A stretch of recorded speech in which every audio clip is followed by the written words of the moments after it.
Here are 5 things you need to know before getting a tarantula. Number 1, Old World versus New World species. I was a bit surprised by this one. I didn't know there were different worlds of tarantulas.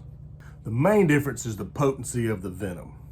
Old World T venom can kill you, whereas New World is more like a bee sting. Old Worlds come from the Eastern Hemisphere, Asia, Africa, Europe, and Australia. New World tarantulas come from the West, North and South America, and the Central Americas region. So if anyone just offers to give you a tarantula that they don't want, it's probably a good idea to know which world it came from.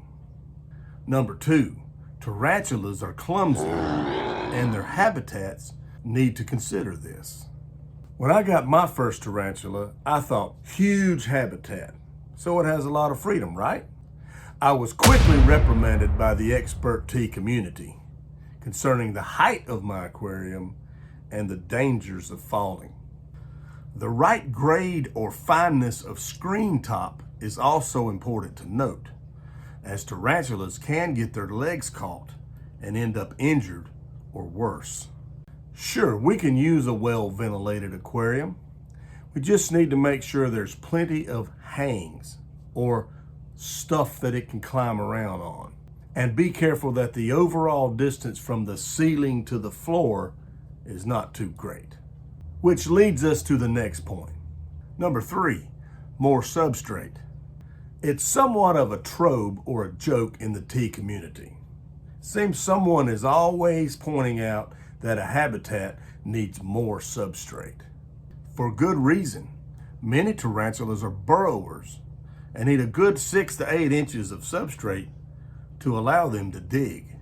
Even if a particular tarantula is not known for burrowing, it's still a good idea to have a thick, soft substrate like cocoa husk that mimics their natural environment.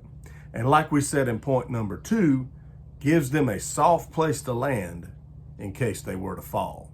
Number 4, molting. Tarantulas have what is called an exoskeleton, so they basically shed their entire body ever so often. Juveniles or growing tarantulas can molt as often as once per month, whereas an adult may molt once a year. It is also important to note that as our tarantula is going into molt, they may stop eating for several days or even up to a couple of weeks. Number 5, along with venomous fangs, many tarantulas also have urticating hairs. These are very fine barbed hairs that they can shoot at us when they feel that they are endangered. They are often referred to as a cloud of urticating hairs due to how fine they are.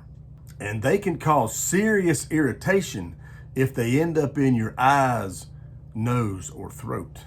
Thanks for liking the video. Please subscribe to the channel. Check out one of these videos for additional information.